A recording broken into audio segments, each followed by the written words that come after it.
Assalamualaikum Ustaz. Assalamualaikum warahmatullahi wabarakatuh. Alhamdulillah sehat Pak. Silakan Ustaz. Barakallahu fiikum. Alhamdulillah. Ustaz bagaimana kabarnya Ustaz? Alhamdulillah baik. Ana Alhamdulillah. belum salam sama. Oh iya Ustaz silakan. Assalamualaikum warahmatullahi wabarakatuh. Waalaikumsalam warahmatullahi wabarakatuh. Masya Allah. Ustaz terima kasih banyak atas waktu antum. Masya Allah menyengajakan untuk bisa hadir kembali belajar bersama kita. Baik Ustaz, kita akan membahas tema yang membuat panas dingin Ustaz ya, cuacanya juga Masya Allah. Akan membahas tentang menantu idaman Ustaz. Kepada Ustaz kami persilakan, fayatafadhal masykuran. Jazakumullahu khairan. A'udzubillahi minasyaitonir rajim. Bismillahirrahmanirrahim. Alhamdulillahi rabbil alamin. Wassalatu wassalamu ala ashrafil anbiya'i wal mursalin nabiyyina Muhammadin wa ala alihi wa sahbihi ajma'in wa man tabi'ahum bi ihsanin ila yaumiddin.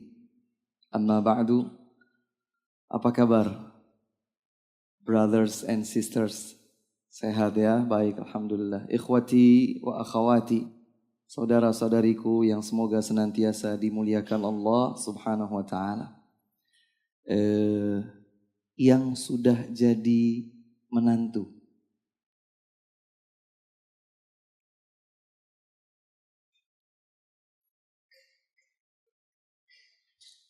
Malu-malu Ustaz karena judulnya menantu Ustaz. Yang sudah jadi menantu.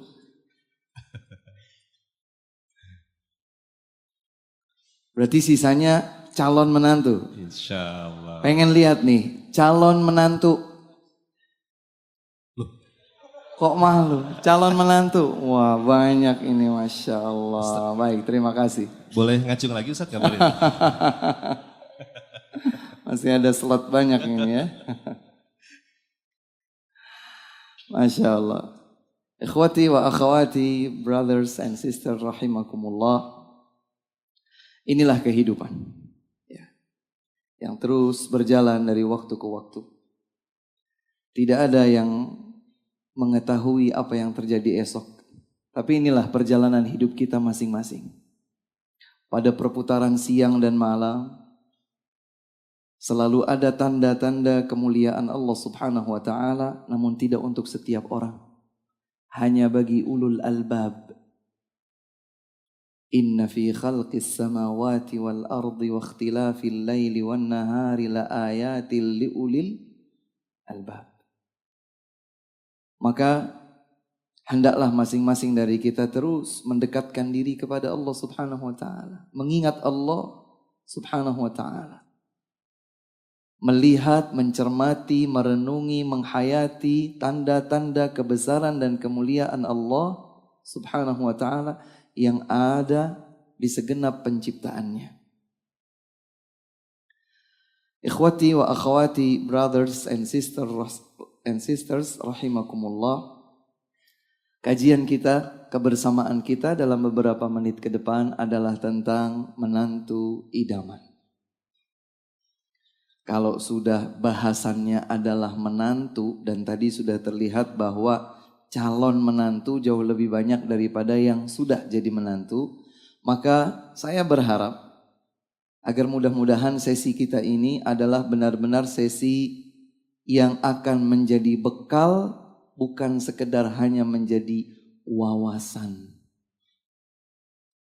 Kita bukan hanya akan sekedar belajar wawasan, bukan hanya sekedar mengenal sebuah wawasan, tetapi lebih daripada itu akan benar-benar menjadi bekal, panduan kita saat kita menjadi seorang menantu. Ada prolog yang penting untuk kita ketahui bersama bahwa agama kita yang sempurna, agama Islam, Allah Subhanahu wa taala telah memberikan teladan terindah bagi kita dalam menjalankan agama yang sempurna ini. Siapa teladan kita itu? Siapa? Nabi Muhammad Rasulullah sallallahu alaihi wasallam. Beliau itu kepala negara. Beliau adalah suami. Beliau adalah mertua. Beliau adalah menantu. Beliau adalah sahabat. Beliau adalah hakim. Beliau adalah mediator. Dua orang yang mungkin sedang berselisih. beliau adalah, beliau adalah, beliau adalah, maka semua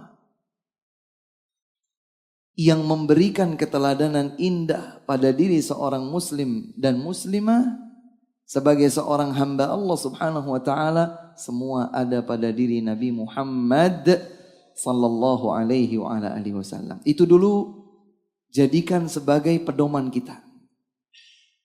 Sebab kalau kita ingin menjadikan Rasulullah sallallahu alaihi wasallam sebagai pedoman dalam setiap kebaikan, maka selalu akan ada jalan keluar dalam setiap permasalahan yang kita hadapi. Allah Subhanahu wa taala berfirman menyatakan dalam surat Al-Ahzab ayat ke-21. Dan ayat ini sudah sangat sering kita dengar. Saya juga cukup yakin ikhwah sekalian sudah sangat sering mendengarnya. Allah Subhanahu wa taala berfirman, "A'udzu billahi minasyaitonir rajim. Laqad kana lakum fi Rasulillahi uswatun hasanah." Sungguh telah ada pada diri Nabi Muhammad sallallahu alaihi wasallam sebagai utusan Allah untuk kalian, telah ada untuk kalian pada diri beliau keteladanan yang terindah. Beliau juga adalah seorang menantu. Siapa mertua beliau? Abu Bakar As-Siddiq radhiyallahu anhu. Siapa lagi mertua beliau? Umar bin Khattab radhiyallahu taala anhu. Jadi bukan hanya sekedar sebagai seorang sahabat, Nabi Muhammad sallallahu alaihi wasallam juga adalah menantu bagi kedua sahabat terdekat beliau. Maka dari sisi-sisi kehidupan beliau yang kalau kita pelajari dalam disiplin ilmu sirah nabawiyah, perjalanan sejarah Nabi, kita akan pasti dapatkan keteladanan yang indah pada diri beliau. Brothers and sisters, rahimakumullah. Pada penyampaian yang kita akan diskusikan bersama ini insyaallah, ada beberapa hal yang bersifat prinsipil dan ada beberapa hal yang tidak banyak insyaallah yang bersifat teknis. Karena teknis biasanya sesuai dengan kondisi yang dihadapi. Tapi kalau prinsip, maka dimanapun kita berada, prinsip itu akan berlaku.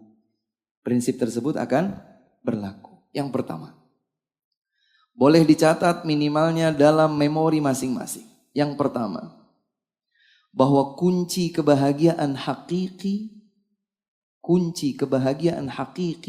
termasuk dalam berumah tangga adalah bertakwa kepada Allah Subhanahu wa ta'ala. Sya'a man sya'a wa aba man aba.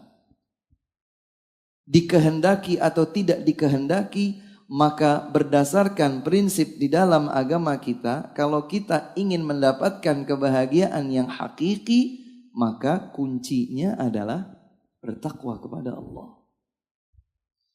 Insya Allah kalau masalah takwa kepada Allah, definisinya sudah sangat sering kita dengar. Ya. Tetapi memang mengimplementasikannya butuh perjuangan. Bertakwa kepada Allah Subhanahu wa ta'ala, menjalankan seluruh perintah Allah, menjauhkan diri dari larangan Allah, betul-betul berhijrah dengan sebenar-benarnya. Wal muhajiru man hajara ma nahallahu anhu. Seorang muhajir, seorang yang berhijrah dengan hijrah yang benar sesungguhnya adalah siapa saja yang selalu meninggalkan, menjauhkan diri dari apapun yang dilarang oleh Allah Subhanahu wa ta'ala. Ustaz, saya dapat apa kalau saya itu bertakwa? Apa yang akan saya dapatkan kalau saya bertakwa kepada Allah? Fulus? Dapat apa saya? Banyak sekali janji kebaikan Allah Subhanahu wa ta'ala dalam Al-Quran. Dan di dalam hadis Nabi SAW. Banyak sekali. Di antaranya yang mudah untuk kita lihat karena secara berurutan disebutkan adalah dalam surat At-Talaq. Surat apa? At-Talaq. Ayat 2, 3, 4, dan 5. Silakan dilihat. Allah Subhanahu wa ta'ala memberikan janji. Dan janji-janji yang ada dalam rangkaian ayat ini sangat kita butuhkan dalam kehidupan kita sehari-hari. Allah berfirman di penghujung ayat kedua surat At-Talaq ini. A'udzubillahi minasyaitonir rajim. Wa may yattaqillaha yaj'al lahu makhraja. Siapa yang bertakwa kepada Allah, niscaya Allah Subhanahu wa taala akan memberikan jalan keluar terhadap semua problemnya. Siapa yang dalam hidupnya tidak punya problem,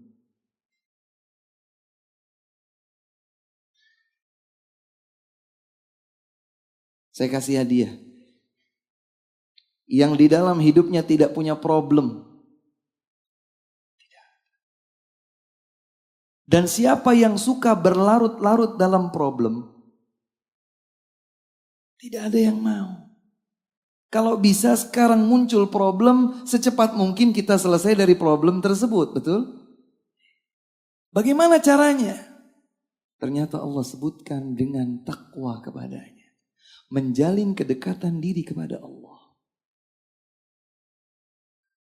Dan secara logika ini tidak sulit. Kenapa? Karena Allah Subhanahu wa taala yang menguasai jagat raya ini, bahkan di tangan Allah Subhanahu wa taala kalbu setiap manusia.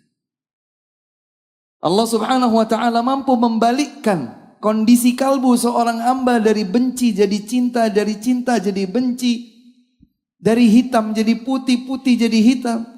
Problem yang kita hadapi bisa diberikan jalan keluar terbaik dari Allah, takwa. Ustaz, saya belum percaya. Kalau sudah urusan percaya nggak percaya, kita nggak bisa paksakan. Tapi seorang mukmin dia yakin akan kebenaran firman Allah Subhanahu wa taala, takwa bisa menjadi jalan keluar bagi setiap problem yang dihadapi.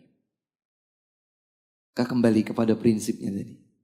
Ya, kalau ingin kebahagiaan yang hakiki, awali, jalankan, akhiri dengan takwa. Di ayat berikutnya Allah melanjutkan, wa yarzuqhu min haitsu la yahtasib. Allah berikan rizki dari arah yang tidak disangka. Salah satu problem yang sering muncul kita dengar, kalau kita mau cari istri, biasanya calon mertua kita itu tanya, kamu siap kasih makan anak saya apa? Betul gak? Kerjaan kamu sudah mapan atau belum?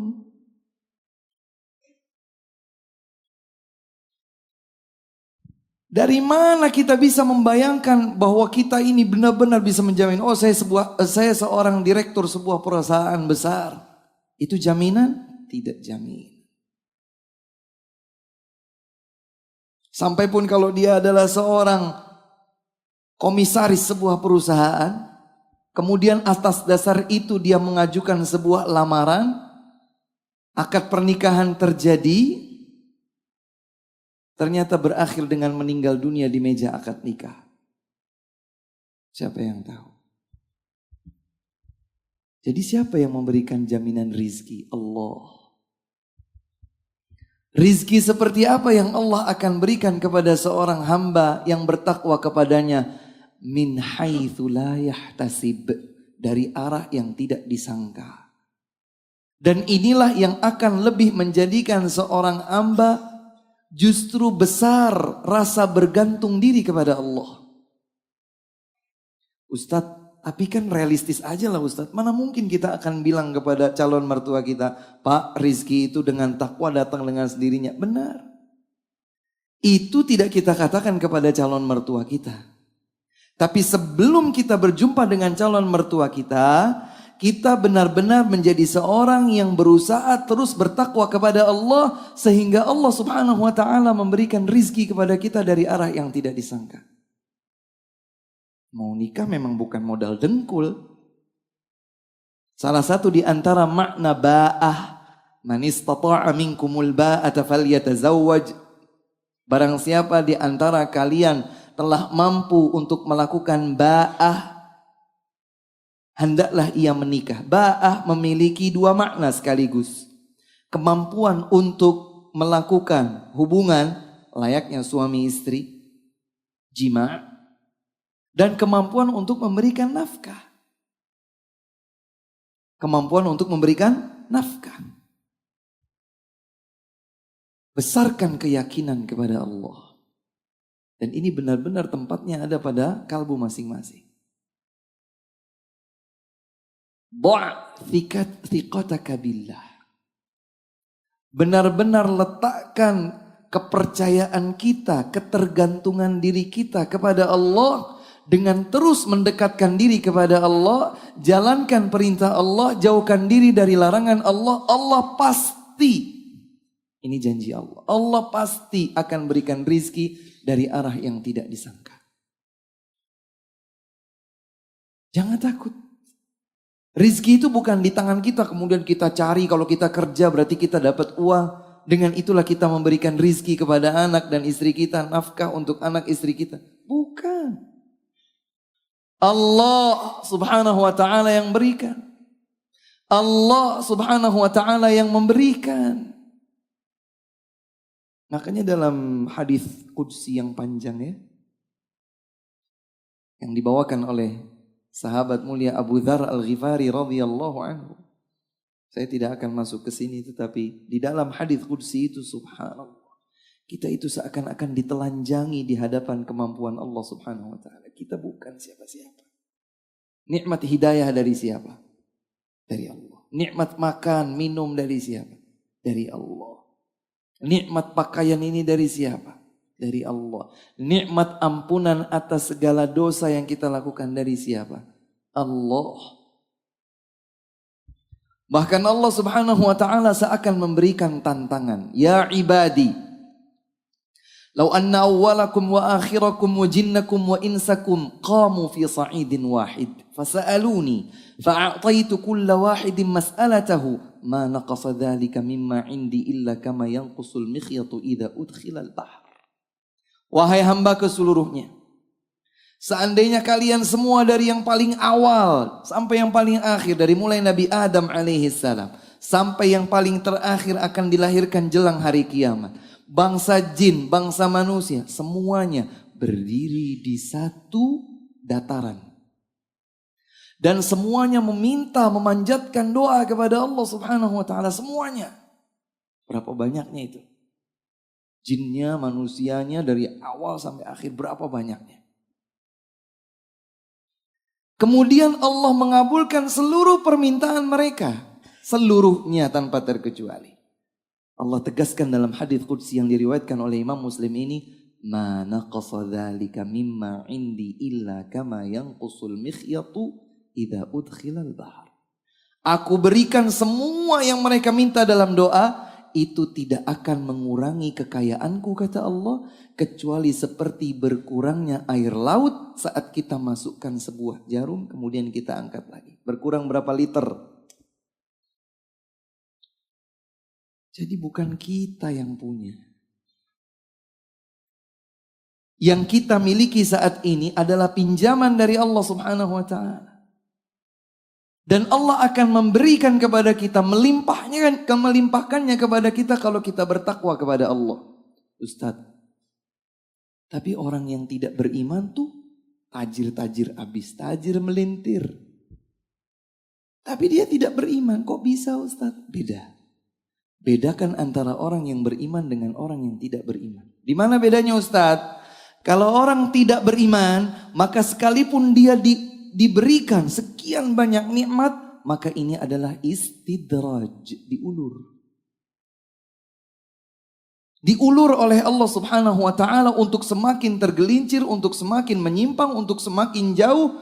Kemudian wafat mendatangi mereka dalam kondisi mereka tidak beriman kepada Allah subhanahu wa ta'ala. Itu kebahagiaan hakiki? Tidak. Di akhirat nasibnya jelas. Tapi seorang mukmin, seorang yang bertakwa kepada Allah subhanahu wa ta'ala, Masya Allah. Makanya Nabi sampaikan, ini juga bisa menjadi pedoman hidup bagi kita, terutama para calon suami. Kata Nabi Muhammad sallallahu alaihi wasallam, man asbaha minkum mu'minan,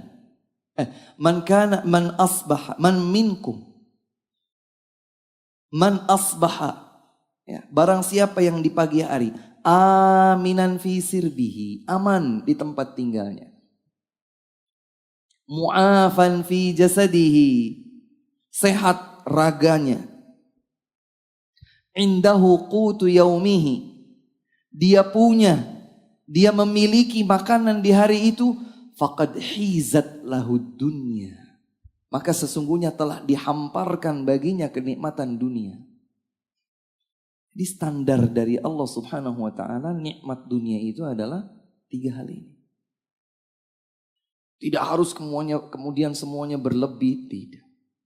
Makanya hadirin yang dimuliakan Allah, ikhwati wa akhwati, takwa kepada Allah Subhanahu wa taala, dan ini membutuhkan kejujuran. Kejujuran di hadapan Allah Subhanahu wa taala. Kemudian nanti lihat ayat berikutnya, wa may yattaqillaha yaj'al lahu min amrihi yusra. Siapa yang bertakwa kepada Allah Subhanahu wa taala, maka Allah akan jadikan urusannya mudah. Ya salam. Menjadikan seluruh urusannya mudah. Serius Ustaz, serius. Surat At-Talaq, nanti boleh dilihat. Kita tidak punya sebulir pun sebulir debu keraguan dalam diri kita bahwa Allah pasti benar dalam firman-Nya. Pasti. Barang siapa bertakwa kepada Allah, Allah akan ampuni dosanya.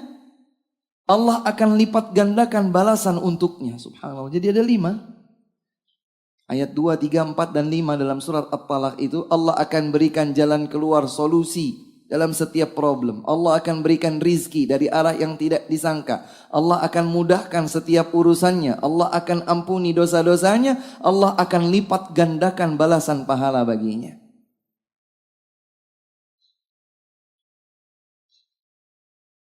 Makanya nanti kalau kita mungkin datang kepada calon mertua, mudah-mudahan kita sudah memiliki pekerjaan yang memang akan dengan itulah kita memberikan nafkah kepada istri dan anak-anak kita kelak. Tapi kalau ternyata kita masih serabutan, belum tetap pekerjaannya, bukan aib, gak apa-apa, maju terus. Nanti ditanya sama calon mertua, kamu kerja apaan? Mau ngasih makan apa buat anak saya nanti?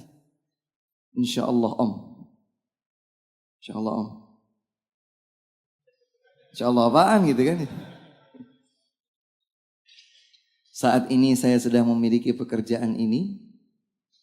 Dan saya yakin insya Allah dengan kita sama-sama nanti setelah menikah terus mendekatkan diri kepada Allah Subhanahu wa taala, Allah akan berikan rizki dan keberkahan padanya.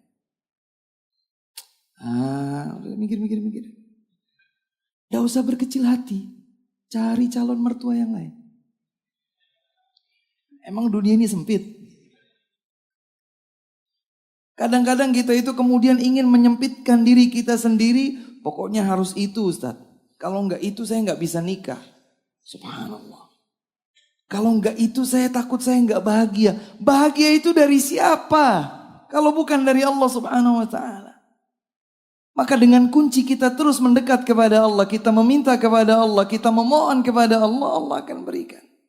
Ini jaminan dari Allah Subhanahu wa ta'ala. Bukan dari siapapun di antara manusia, tapi dari Allah Subhanahu wa ta'ala. Jadilah menantu idaman dengan senantiasa bertakwa kepada Allah Subhanahu wa ta'ala.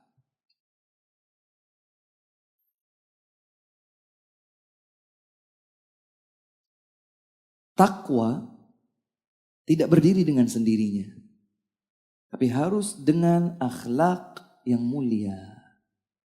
Takwa tidak berdiri sendiri, tetapi takwa, keimanan kepada Allah, amal yang salih harus diiringi dengan akhlak yang mulia. Makanya di dalam hadis yang diriwayatkan oleh Imam Muslim, panjang hadisnya ya ikhwah, dari sahabat mulia Abdullah bin Amr bin Al-As radhiyallahu anhum. Hadisnya panjang. Di bagian akhir dari hadis tersebut, Nabi Muhammad sallallahu alaihi wasallam bersabda. Ini dicatat dalam memori ya. Beliau bersabda, "Man ahabba an yuzahzaha 'anil nar wa yudkhalal jannah falta'tihi maniyatuhu wa huwa yu'minu billahi wal yawmil akhir wal ya'ti ilan nasi alladhi yuhibbu an yu'ta ilaihi." Siapa yang ingin dijauhkan dari neraka, dimasukkan ke dalam surga, maka hendaklah ia beriman kepada Allah, kepada hari akhir. Dia bangun ketakwaannya kepada Allah. Dia bangun hubungan baik dirinya dengan Allah. Tapi juga hendaklah ia selalu mempergauli manusia dengan akhlak yang mulia. Ya begitu juga sama ya. Dengan ketika kita ingin cari pasangan hidup, calon pasangan hidup kita. Jangan asal cantik, jangan asal ganteng, jangan asal good looking ini. Enggak. Sekarang kita mungkin calon menantu. Suatu saat nanti kita akan jadi calon mertua. Iya apa tidak? Emang ada tuntunannya Ustaz? Wah, Islam lengkap. Islam lengkap, sempurna. Maka Nabi Muhammad SAW berpesan kepada para calon mertua. Kita semua ini, kalau bukan sekarang 10 tahun yang akan datang, 20 tahun yang akan datang, Allahu a'lam. Tapi kita semua juga adalah calon mertua. Sekarang mungkin kita calon menantu, suatu saat nanti kita jadi calon mertua. Apa standar yang ditetapkan dalam tuntunan Nabi Muhammad sallallahu alaihi wasallam? Idza ja'akum man tardawna dinahu wa khuluquhu fazawwijuh. Catat ini. Jika yang datang kepada kalian adalah seorang pria yang kalian ridhoi agama dan akhlaknya, maka nikahkan dia dengan putrimu. Wahai para calon mertua, jangan keliru.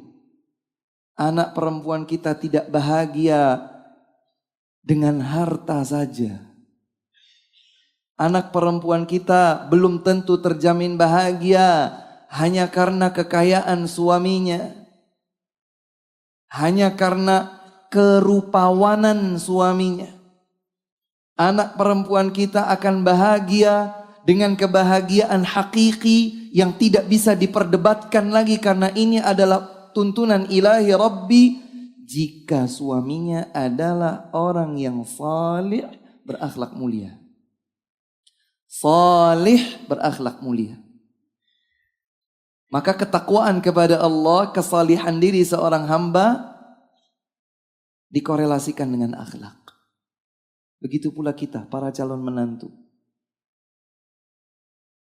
Hendaklah kita menjadi seorang hamba yang salih, yang bertakwa kepada Allah, sekaligus berakhlak mulia.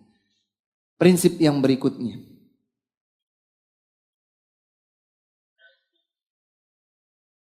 Anggaplah bahwa kita sudah menikah. Anggap saja begitu. Mulai kita menjadi menantu.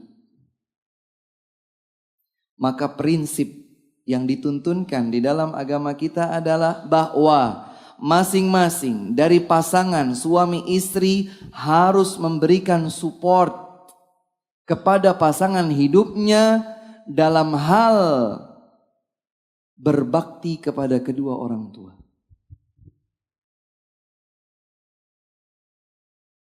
Menjalankan ketaatan kepada Allah, termasuk berbakti kepada kedua orang tua, harusnya disupport oleh pasangan hidup kita. Dan ini sulit connect kalau pasangan hidup kita tidak punya visi yang sama dengan kita dalam berumah tangga.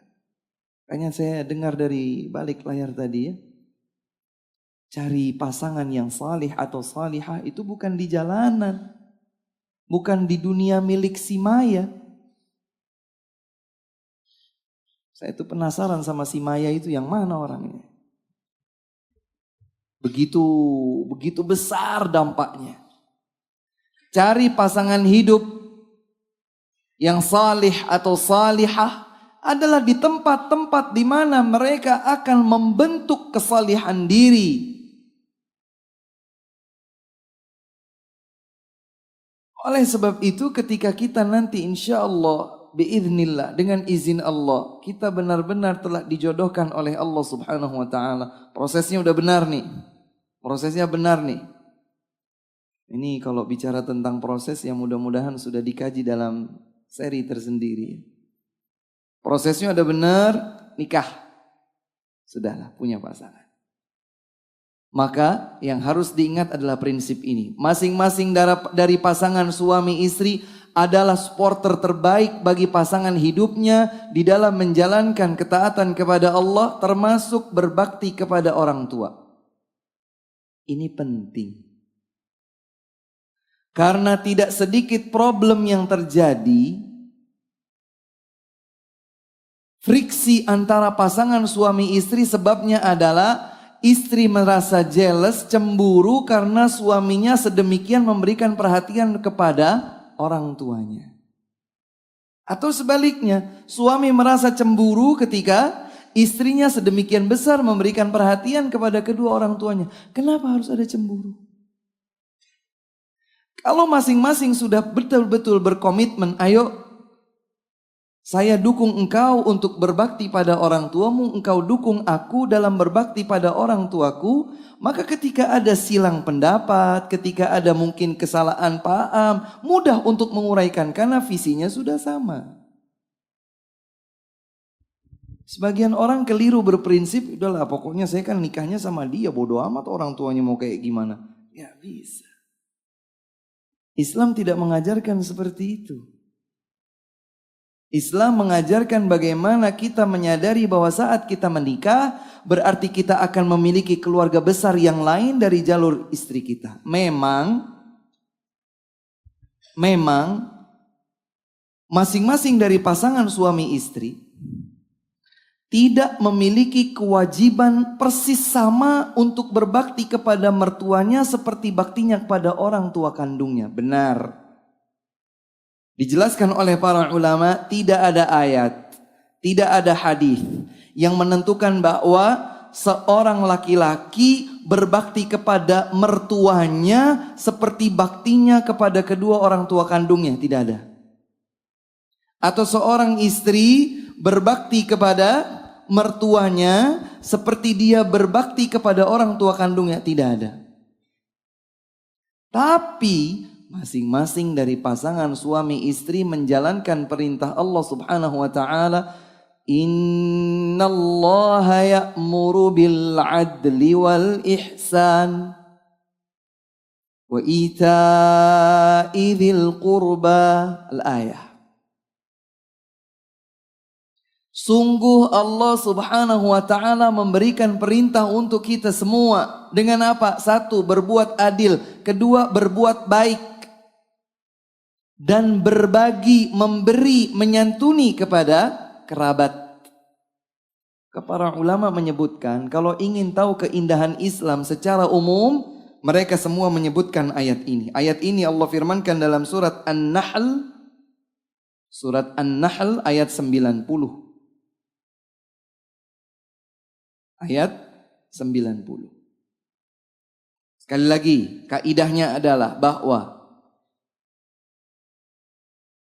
tidak ada ayat ataupun hadis yang menyebutkan bahwa nilai bakti seorang laki-laki kepada mertuanya sama seperti baktinya kepada orang tua kandungnya. Tidak ada. Bakti seorang wanita kepada mertuanya sama persis seperti baktinya kepada orang tua kandungnya, tidak. Tetap baktinya kepada orang tuanya yang tertinggi, yang teratas. Tapi saat dia memiliki mertua, Islam mengajarkan dia untuk berbuat baik kepada siapapun. Berbuat baik. Tutur bicaranya baik, sikapnya baik, akhlaknya, perangainya baik. Ada satu hal yang seringkali saya ingatkan kepada pasangan suami istri. Ini penting sekali ya ikhwah. Jangan membenci apalagi menampakkan kebencian kepada orang tua pasangan kita. Jangan membenci apalagi menampakkan kebencian kepada orang tua pasangan kita. Saya nggak suka sama orang tuamu itu, suka begini, begitu, begini, begitu. Saat itu dilakukan, cepat atau lambat kita akan mendapatkan permasalahan yang seperti membola salju, semakin besar. Karena seorang suami, dia pasti cinta pada orang tuanya. Kalau istrinya menampakkan kebencian pada orang tua suaminya, atau sebaliknya seorang suami menampakkan kebencian, membenci dan menampakkan kebencian pada orang tua istrinya, cepat atau lambat itu akan menjadi bola salju, problem besar terjadi. Dan sebaliknya, ketika kita berusaha belajar untuk mencintai orang tua pasangan hidup kita, masing-masing suami istri berusaha untuk mencintai orang tua pasangan hidupnya, maka insya Allah kecintaan pasangan hidupnya akan semakin besar. Dia cinta saya dan cinta kedua orang tua saya. Dia cinta saya dan cinta keluarga saya. Konsekuensi menikah kan begitu. Tidak hanya menikah itu berarti dengan istri kita atau dengan suami kita, tapi secara otomatis kita juga memiliki keluarga yang lebih besar. Terlebih lagi adalah kedua orang tua. Ada cerita, kisah yang diriwayatkan oleh Imam Muslim dalam kitab sahihnya, demikian pula oleh Imam Al-Bukhari tapi dalam kitab Al-Adabul Mufrad, dari seorang tabi'in bernama Abdullah bin Dinar. Siapa namanya? Abdullah bin Dinar. Beliau berguru banyak dari sahabat Abdullah bin Umar, putranya Umar bin Khattab radhiyallahu anhu. Abdullah bin Dinar pelayan sekaligus berguru banyak dari Abdullah bin Umar, yaitu putra Umar bin Khattab radhiyallahu anhu. Suatu ketika dalam sebuah perjalanan di hamparan padang pasir kota Mekkah, Abdullah bin Umar radhiyallahu taala anhuma memakai sorban, ya, yang dililitkan di kepalanya. Dan beliau menunggangi seekor keledai. Keledai itu adalah tunggangan. Tiba-tiba beliau melihat seorang Arab asli pedalaman, artinya nomaden, ya, jadi memang tidak tinggal di keramaian bersama yang lain, dia berpindah-pindah begitu di pedalaman, di pelosok. Ternyata buru-buru Abdullah bin Umar turun dari keledainya, buru-buru pula beliau melepas sarbannya, beliau berikan kepada orang Arab Badui tadi, Arab pedalaman tadi. Dan keledainya diberikan kepadanya. Abdullah bin Dinar ini kaget. Setelah berlalu pergi, Abdullah bin Dinar bertanya, "Wahai Abdullah bin Umar, dia orang biasa saja. Kenapa engkau berikan itu? Terlalu banyak istilahnya. Kenapa kok hadiahnya begitu banyak diberikan kepada dia? Dia orang biasa, kalau dikasih sedikit saja sudah cukup." Kata Abdullah bin Umar, ayahnya orang itu adalah orang yang dicintai oleh ayahku.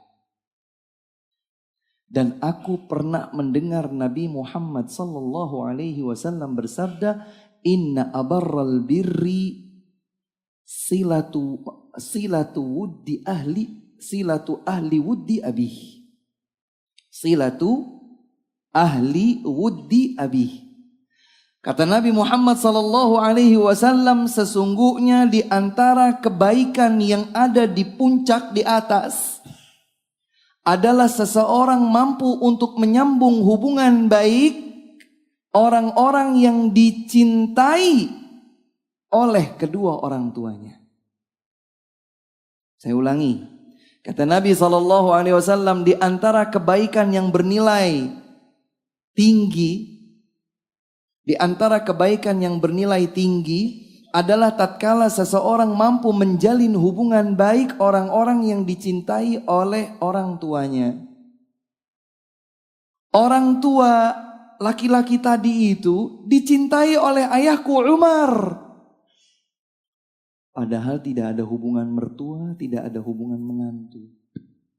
Lalu bagaimana kalau orang itu adalah mertua kita? Maka di antara kebaikan yang sangat penting untuk kita perhatikan adalah kita terus menyambung hubungan baik orang-orang yang memiliki hubungan baik dengan orang tua kita. Begitu pula dengan pasangan suami istri. Ya, berusaha kita. Selama di jalan ketaatan kepada Allah Subhanahu wa taala, kita jaga hubungan baik kita dengan mereka. Selanjutnya,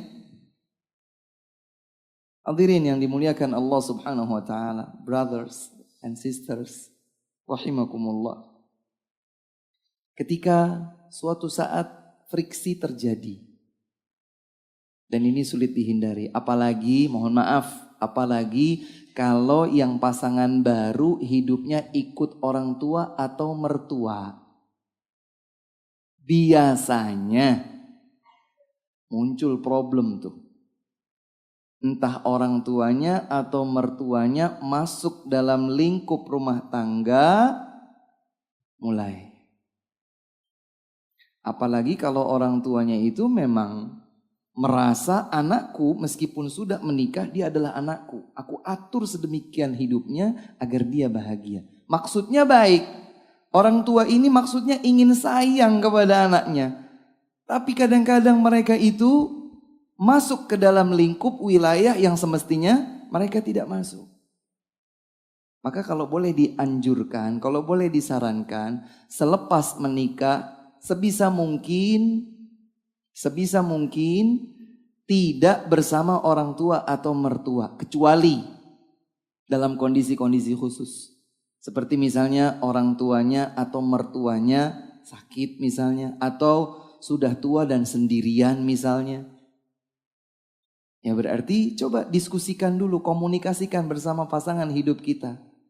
Yuk tinggal sama orang tua, tapi kita sama-sama bersabar ya. Makanya bersabar kepada orang tua yang semakin lanjut usia ini tantangannya besar.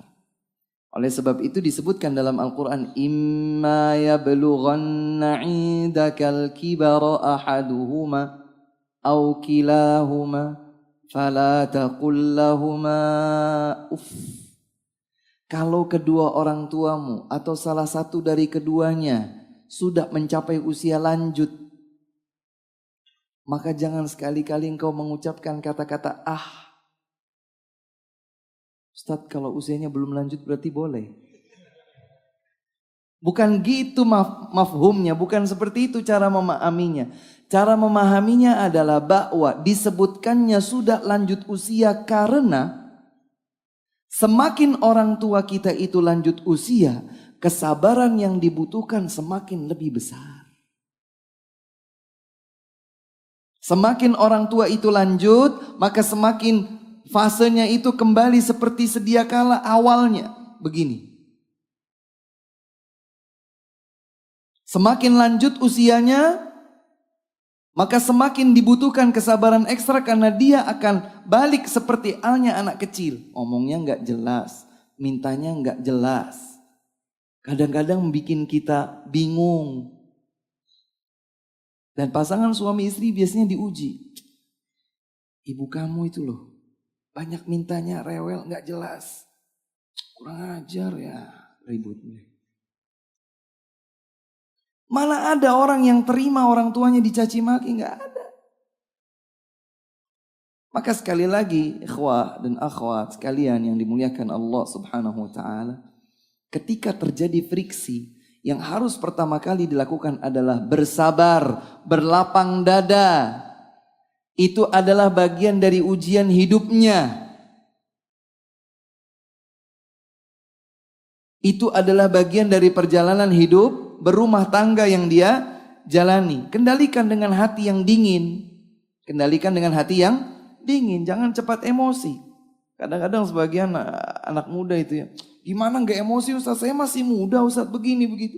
Membenarkan kalau dia tidak emosi itu benar. Nah, diingat terus. Makanya ada manajemen emosi sebetulnya ya ikhwah.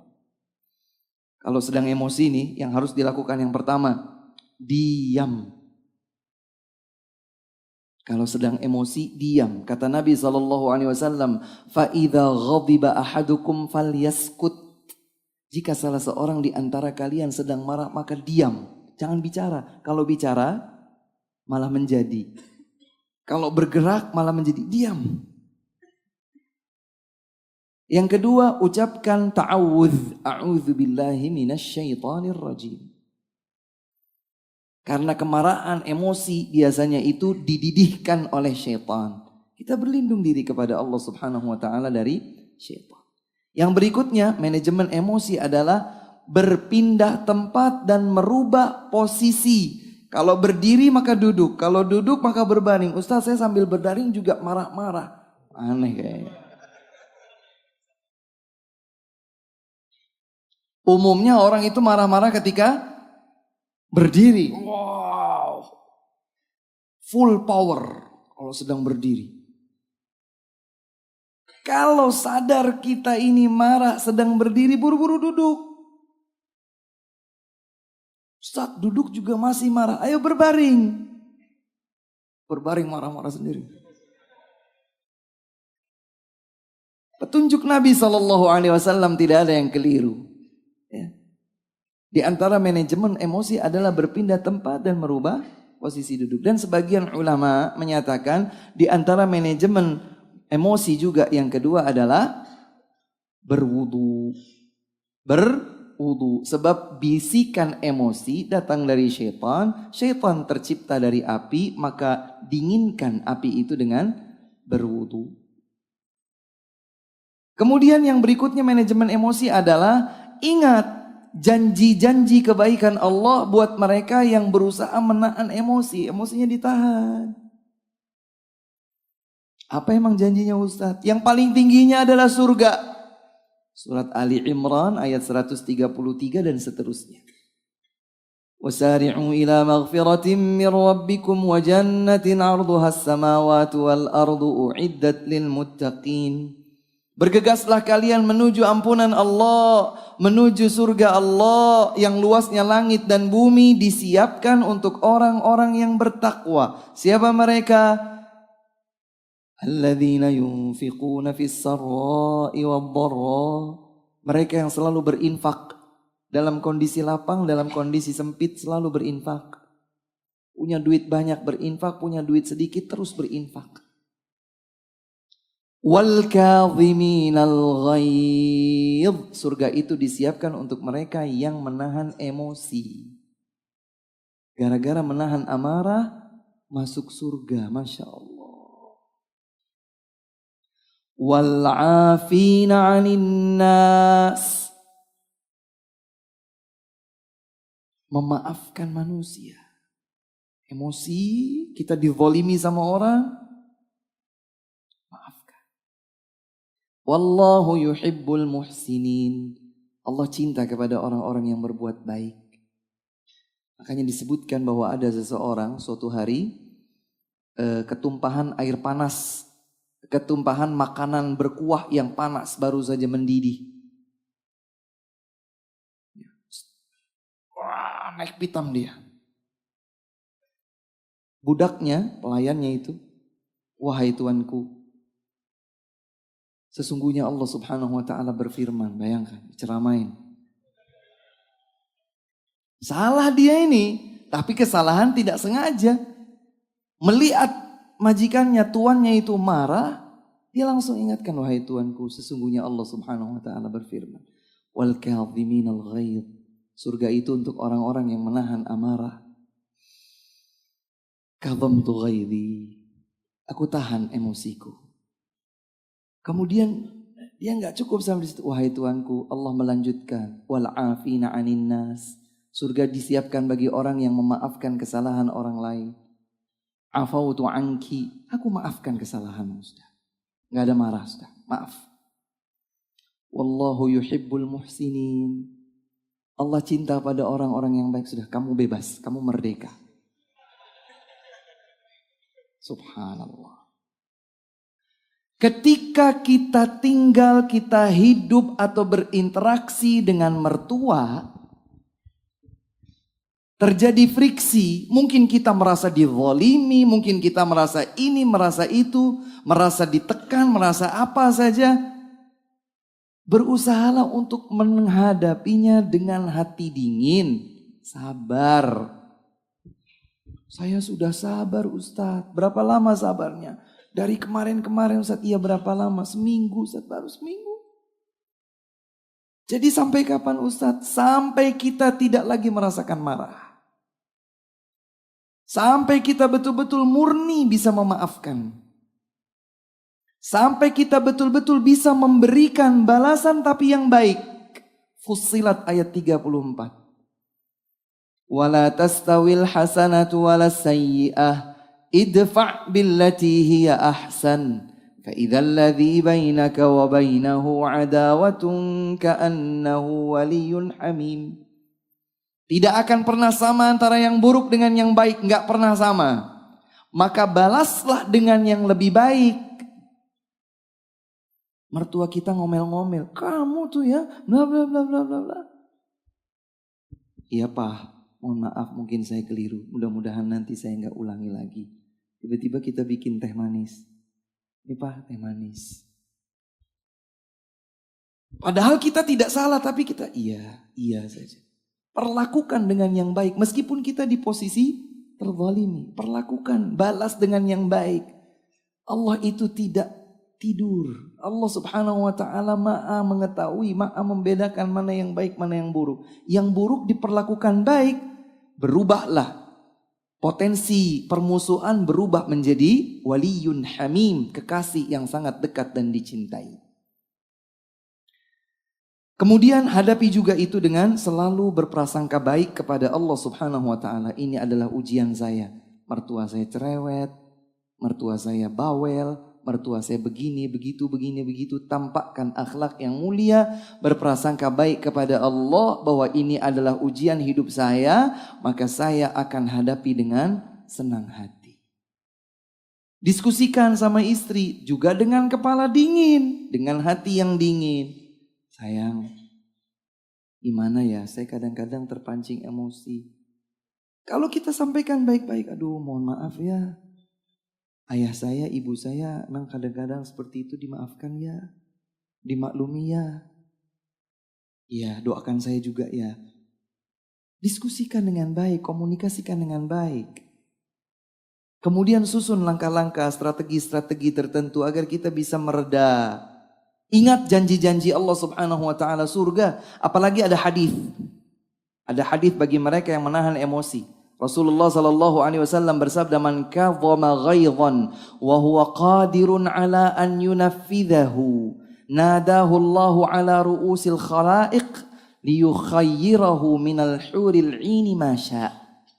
Barang siapa yang menahan emosi padahal dia mampu untuk meluapkannya, dia tahan emosinya. Meskipun dia mampu untuk meluapkannya, maka kelak Allah subhanahu wa ta'ala akan memanggilnya di hadapan manusia yang lain di hari kiamat, dipersilahkan untuk pilih bidadari manapun yang dia suka. Jadi mau marah, aduh bidadari. Begitu.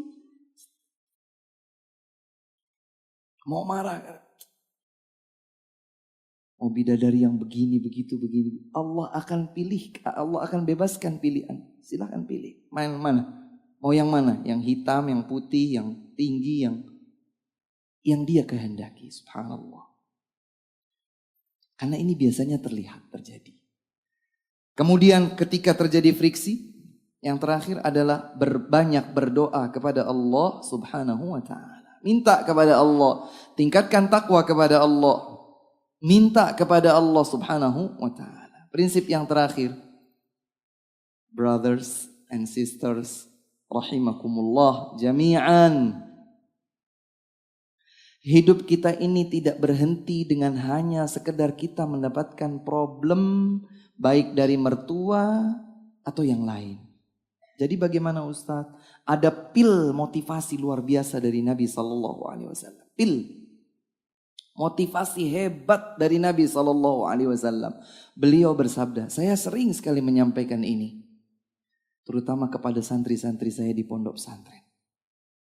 Pesantren Al-Lu'lu' wal Marjan. Saya sampaikan kepada mereka. Hadis Nabi SAW. Beliau bersabda, Al-mu'minul qawi khairun wa ahabbu ilallah minal mu'minid dha'if. Wa fi kullin khair. Seorang mukmin yang kuat lebih baik dan lebih dicintai oleh Allah daripada mukmin yang lemah, meskipun pada keduanya sudah ada kebaikan, yaitu iman. Ini mukmin. Sudah ada jelas kebaikannya, kebaikan iman. Tapi yang ini lebih baik dan lebih dicintai oleh Allah Subhanahu wa taala. Kenapa? Kuat. Kuat apanya? Kuat imannya. Kuat takwanya, kuat ilmunya, kuat amalnya, kuat azimah, tekadnya dalam setiap kebaikan dia kuat. Bukan orang yang mudah loyo, bukan orang yang mudah putus asa, bukan orang yang mudah patah arang. Enggak, dia kuat, gigih. Itu lebih baik sekaligus lebih dicintai oleh Allah. Kemudian mungkin kita bertanya, bagaimana saya ingin menjadi yang seperti itu, Ustaz? Saya ingin jadi yang kayak gitu itu. Bagaimana caranya? Nabi menyambung dalam hadis yang sama. Ihris ala ma yanfa'uk. Senantiasalah engkau bersemangat. Senantiasalah selalulah engkau bersemangat untuk segala sesuatu yang bermanfaat bagimu. Bermanfaat di dunia, apalagi bermanfaat untuk akhirat. 1. Semangat. Jadi kalau seandainya mungkin kita lihat motivator yang ulung, yang handal, yang bagus itu motivator yang dari luar negeri, dari barat, dari Nabi SAW memberikan motivasi luar biasa ya. Luar dan dalam. Ihris ala ma yanfa'uk. Semua yang bermanfaat bagimu. Bermanfaat di dunia, apalagi bermanfaat di akhirat. Ini ada bisnis yang prospek ini. Ayo semangat. Boleh Ustaz, emang sama Islam boleh kita itu berdagang? Siapa bilang gak boleh? Emang boleh dalam Islam saya jadi orang kaya? Oh, jadi orang kaya. Biar kekayaan itu membuat kita semakin dekat kepada Allah Subhanahu wa taala. Semakin banyak kita berbagi kebaikan dan manfaat, semakin kita dicintai oleh Allah Subhanahu wa taala.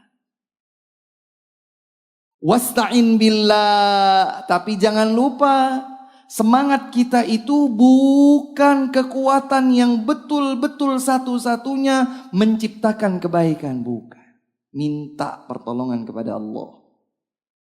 Semangat kita, kemampuan kita, kehebatan kita tidak bermakna kalau kita tidak dibantu, diberikan taufik oleh Allah Subhanahu wa taala. Maka Nabi berpesan, wasta'in billah. Minta pertolongan pada Allah. Makanya dalam surat Al-Fatihah, Iyyaka na'budu, Iyyaka nasta'in. Wala ta'jaz. Jangan engkau lemah, jangan mudah patah arang. Jangan mudah putus asa.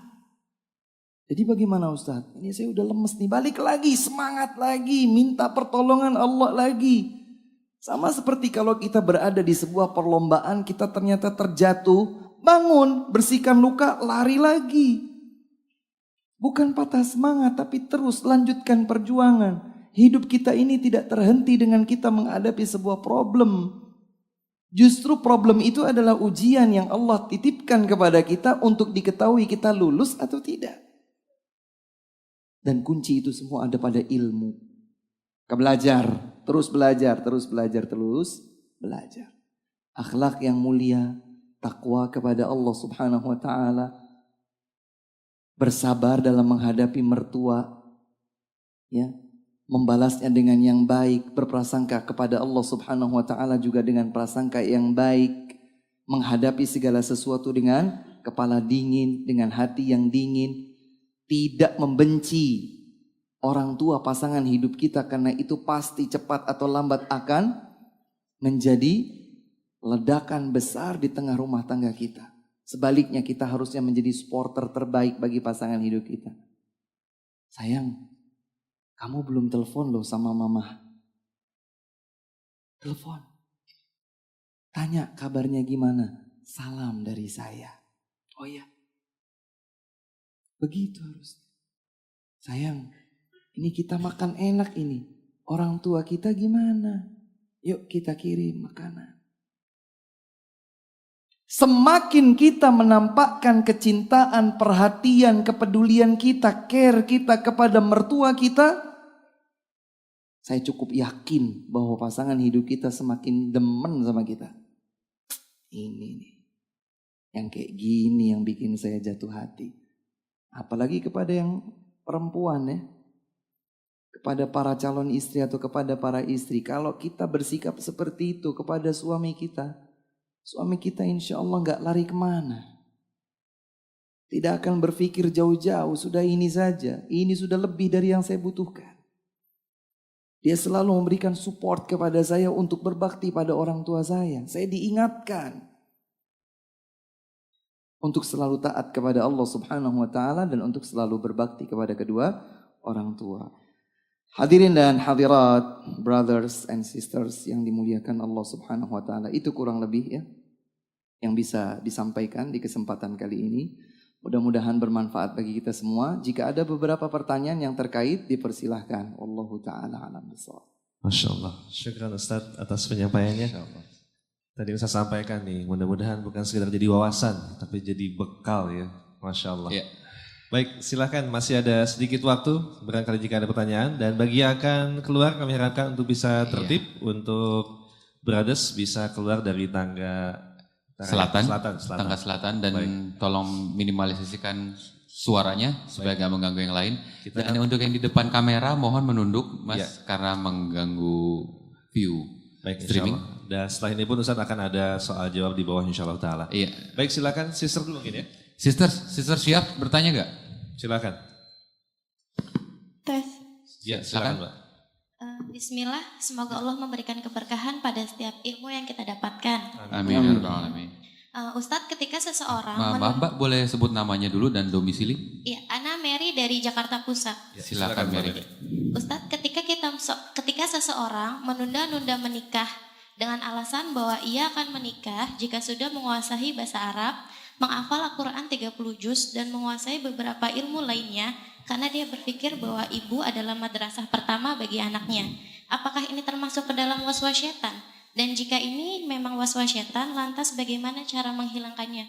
Syukran, jazakallah khairan. Wa jazakumullahu khairan. Masya Allah. Siapa yang mau daftar? Ayo.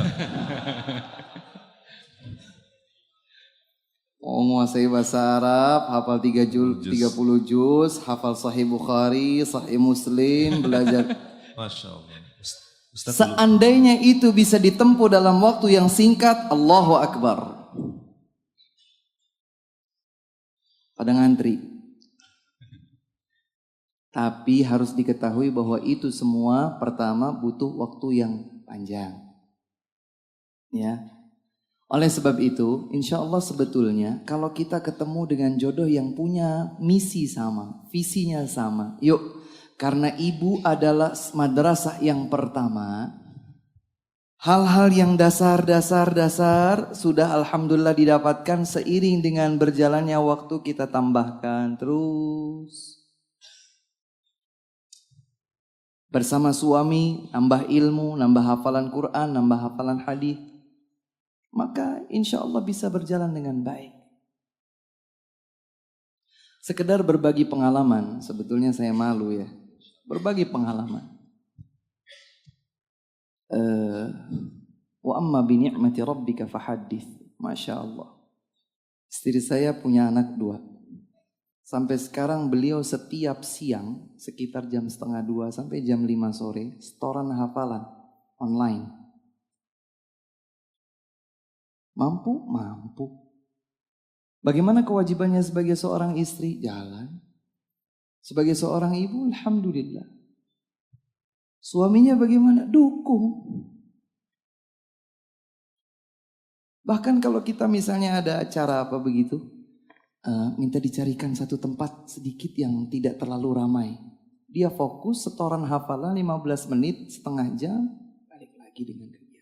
Bisa. Jadi artinya menikah itu tidak menghalangi kita untuk belajar.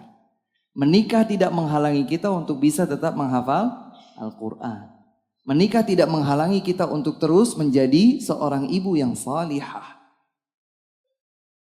Ya, maka insya Allah bisa terus lanjutkan. Tapi juga kalau seandainya memang sudah seharusnya menikah, tidak perlu dihalangi dengan yang seperti itu. Demikian pula dengan yang masih kuliah dan lain sebagainya. Nabi SAW itu memanggil, ya ma'syaras syabab, wahai para pemuda, siapa yang sudah mampu ba'ah hendaklah ia menikah. Jadi panggilannya bukan wahai para pemuda yang kerjaannya udah mapan, nggak ada. Wahai para pemuda yang kendaraannya sudah bagus, pemuda yang sudah mampu ba'ah, mampu melakukan jima' dan mampu untuk memberikan nafkah kepada istri dan anaknya. Jadi insya Allah tidak masalah kalau kita menggabung keduanya. Dan saya tidak tahu apakah itu waswasatus syaitan atau tidak. Yang jelas mungkin itu kebingungan ya, bukan waswasatus syaitan, itu kebingungan saja. Dan mudah-mudahan dengan wacana bahwa bisa menggabungkan antara ini dan itu, insya Allah tidak terhalangi kita untuk tetap menikah dan tetap menjadi calon orang tua bagi anak-anak kita sebagai orang tua yang salih dan salihah. Wallahu a'lam. Masya Allah. Demikian, semoga Allah mudahkan. Amin, amin. Silakan. Brothers sekarang. Brothers, apa? Yang ngacungkan tangan, mau nanya atau mau daftar ke yang tadi? Oh, nanya. Baik. Mau lebih cepat dari 16 Maret gitu? Enggak. Masya Allah. Mic-nya, silakan. Mic ada mic? Ada. Silakan.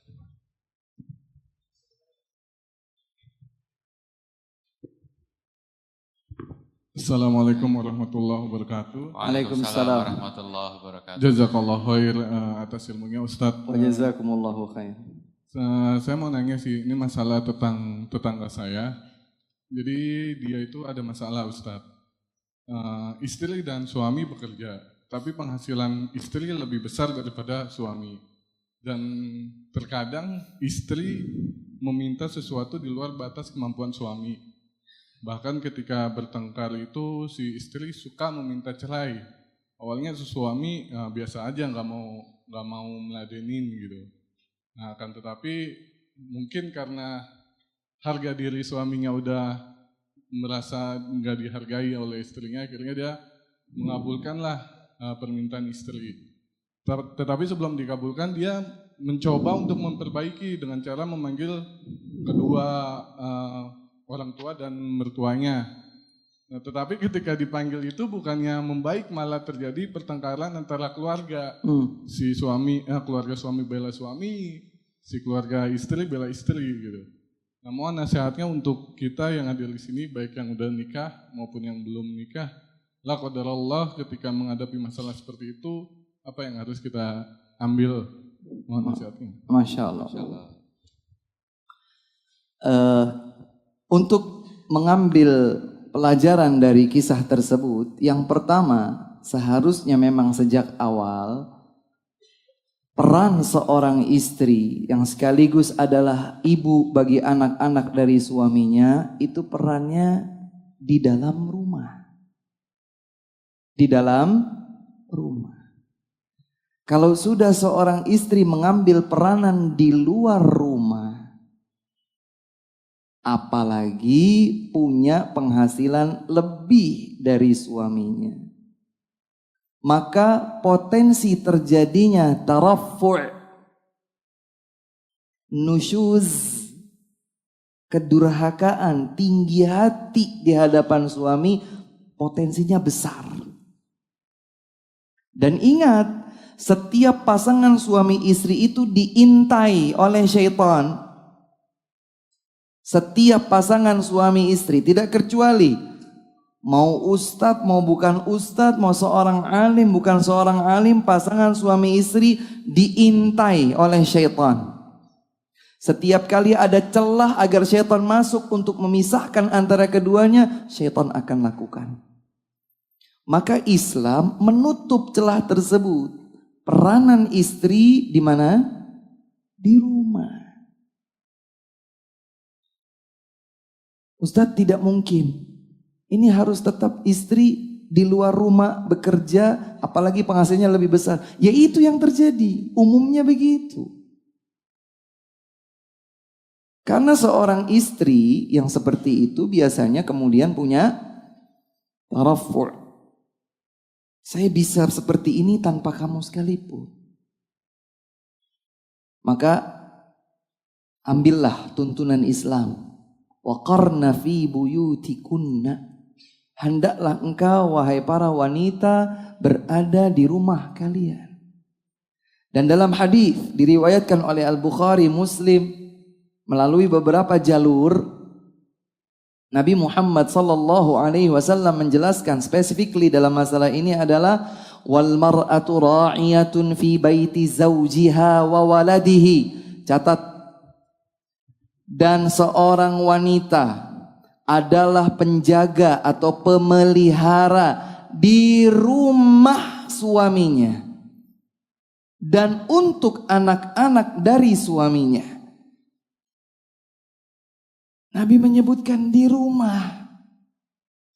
Perempuan itu memelihara kondisi rumah dan anak-anak dari suaminya. Wahiyya mas'ulatun anhum. Dan seorang wanita akan dipertanggungjawabkan akan hal tersebut.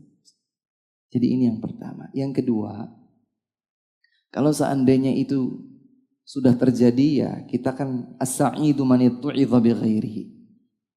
Kalau begitu saya mau menghindar, jangan sampai terjadi. Maka sebab-sebabnya semua ditutup, celah-celahnya ditutup. Kemudian biasakanlah kita itu sebagai para suami, ini nasihat buat para suami. Saya terlebih dahulu, kemudian para suami dan para calon suami. Suka atau tidak disadari atau belum perempuan itu bengkok. Kata Nabi Muhammad sallallahu alaihi wasallam, "Lan tastaqima laka ala tariqah." Perempuan itu tidak akan pernah lurus bersamamu di atas satu jalan saja. Lurus bentar bengkok lagi, balikin lagi. Lurus lagi sebentar, bengkok lagi. Ya perempuan begini. Di balik kecantikannya, di balik keindahannya, di balik semua kelemah lembutannya, perempuan itu bengkok. Maka kata Nabi Muhammad sallallahu alaihi wasallam, "Istausu bihinna khairan." Berikanlah nasihat, dampingi mereka dengan baik. Salah satu konsekuensinya adalah sabar. Ya. Untuk apa kita selalu ingat bahwa perempuan itu bengkok? Supaya kita juga tahu menempatkan diri bahwa kita menghadapi yang seperti itu. Jadi nggak bisa ditanggapi dengan keras. Keras ketemu keras, pecah. Tapi masukkan besi yang keras itu ke dalam air, celup, beres. Tapi besi coba hadapkan dengan besi, celup. Istausu bihinna khairan.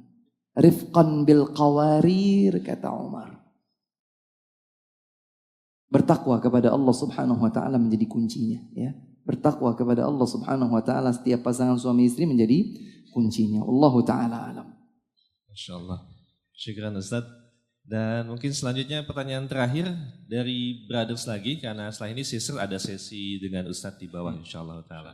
Silakan. Ini ya Pak ya. Cukup ini. Ya boleh, silakan. Baik. Alhamdulillah. Assalamualaikum warahmatullahi wabarakatuh. Waalaikumsalam warahmatullahi wabarakatuh. Ini sebenarnya ada kisah, saya ada kisah, bukan saya. Perkenalkan, nama saya Iksan Ramadan dari domisili Parung Panjang Bogor. Iya. Saya ada kisah, bukan saya. Nama depan saya masih ada calon. Kisahnya panjang nggak nih? Sedikit sih enggak. Oh sedikit. Jadi kan ada pasangan dari laki-lakinya itu. Dari prinsip yang ketiga Ustaz tadi sebutkan kan saling support untuk berbakti kepada kedua orang tua. Masing-masing. Sedangkan orang tua dari laki-laki ini kebutuhannya itu butuh kebutuhan bukan untuk pokok gitu. Jadi sekundernya. Jadi si laki-laki ini menyupport gitu untuk kebutuhan itu, tapi istri melarang karena kebutuhan kita dulu gitu istilahnya. Bukan saya ceritanya bukan. Iya. Bukan. Tenang. Gitu. Kita tahu antum belum, kok tenang insyaallah. Jadi aman. aman. Masih calon. Iya, silakan. Ya, jadi Lanjut.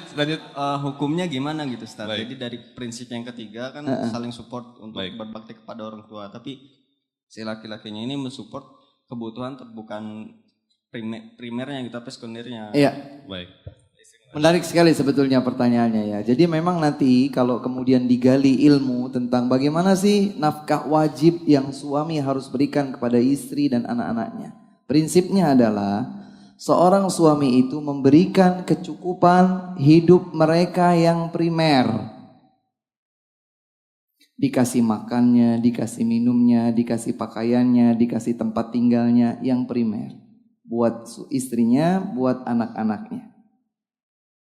Kemudian yang perlu menjadi catatan, suami itu tidak harus memberikan slip gaji kepada istri. Dapat gaji bulanan 500 juta nih semuanya. Apa yang dia dapatkan, dia bertanggung jawab untuk memberikan nafkah kepada istri dan anak-anaknya. Dia berikan sesuai, makanya bil ma'ruf. Dengan cara yang ma'ruf. Sesuai dengan kebutuhannya. Sudah, habis itu suami berhak untuk mengatur sisanya. Mau dia berikan kepada orang tuanya untuk yang primer, untuk yang sekunder. Mau dia berikan kepada anak yatim, diketahui istrinya, tidak diketahui istrinya. Dalam perspektif hukum Islam, istri tidak berhak untuk menyanggahnya. Seperti itu. Istri tidak berhak selama kebutuhannya sudah terpenuhi. Oh belum Ustaz, kebutuhannya belum terpenuhi. Ini begini, ini begini, ini begini. Coba dilihat. Sepatu belum punya, ternyata belum punya 10, sudah punya 3. Ya jangan, ini di luar kebutuhan primernya. Kebutuhan primernya sudah dipenuhi, maka kemudian suami bisa. Tapi kita juga dalam melakukan ini tidak bisa tanpa edukasi kepada istri. Dudukan istri, berikan edukasinya. Ini loh istriku tercinta. Ini loh dalam perspektif hukum Islam tuh begini. Aku tuh sayang sama engkau. Aku sayang padamu. Ini aku berikan, ini aku berikan. Izinkan aku untuk berbagi sedikit kebahagiaan pada orang tuaku untuk ini. Tapi kalau memang kejadiannya adalah si suami belum memberikan kebutuhan primer kepada istri dan anak-anaknya, maka dia tidak berbagi dengan yang lain. Dia tidak berbagi dengan yang lain. Ya, semoga bisa terpahami ya. Allahu ta'ala. Masyaallah. Syukran Ustaz. Ini kan tetangga antum ya, bukan antum ya, Tetangga ya. Mas. Mas, siapa namanya? Tetangga tadi ya. Tetangga kan? Tetangga apa kenalan? Kalau antum belum kan? Sebut saja Mawar gitu ya. Sudah tadi terima ya. hadiahnya ya? Oke, iya. Sudah terima hadiahnya? Sudah? Udah bisa dibuka? Baik. Masya Allah. Wes calon menantu idaman mertua. Amin. Amin. Masya Allah. Amin. Ya Rabbal Alamin. Baik Ustaz, Masya Allah. Belum nikah sudah ya Mas terasa. ya? Belum nikah ya? Oh bener calon ya? Pas, Ah, baik. iya. Ustaz, Atau calon kedua? silakan Ustaz, tidak terasa kita telah berada di akhir sesi Ustaz. Barangkali ada penutup dari antum Ustaz. Tafadhol, silakan. Baik, ikhwati wa akhwati. Kehidupan dunia yang kita lalui ini, seperti tadi disampaikan, adalah ujian. Dan kita tidak bisa menjalankan ujian itu dengan baik kecuali melalui bekal ilmu.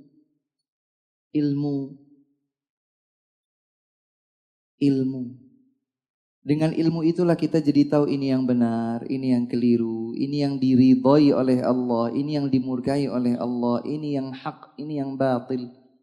Tapi tanpa ilmu kita tidak bisa apa-apa. Kemudian dekatkan diri kita kepada Allah Subhanahu wa taala, maka itu kunci dari setiap problem yang ada.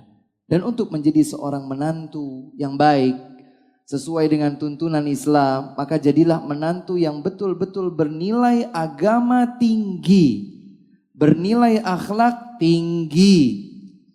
Idza ja'akum man tardawna dinahu wa khuluquhu fazawwiju. Jika datang kepada kalian yang kalian ridhai agama dan akhlaknya, maka nikahkan ia dengan putrimu. Bahkan kata Nabi setelah itu, barang siapa yang menolaknya, Faman lam yaf'al, siapa yang tidak melakukannya akan ditimpa musibah fitnah yang besar. Ya, mudah-mudahan dengan ini kita terus bisa berusaha, bersemangat, mendekatkan diri kepada Allah Subhanahu wa taala, melakukan sebab-sebab yang lumrah dan mubah untuk kita lakukan untuk menjadi seorang suami yang baik, yang saleh, untuk menjadi istri yang salihah, untuk menjadi menantu idaman bagi setiap mertua, dan semoga Allah Subhanahu wa taala senantiasa membimbing kita dengan taufiknya berjalan di atas jalan yang diridhoinya. Siapapun kita berharap agar Allah Subhanahu wa taala mewafatkan kita dalam keadaan husnul khatimah. Semoga Allah Subhanahu wa taala mewafatkan kita semua dalam keadaan husnul khatimah. Amin. Semoga Allah Subhanahu wa taala menyatukan kita dengan orang-orang yang kita cintai di dalam surga kelak. Allahumma amin. Ini yang dapat kami sampaikan, kurang dan lebihnya kami mohon maaf. Wallahu taala a'lamu bis-shawab wa sallallahu wasallam wa baraka ala nabiyyina Muhammadin wa ala alihi wa sahbihi ajma'in wa akhiru da'wana anil hamdulillahi rabbil alamin. Insyaallah. Syukran Ustaz. Jazakallah khair.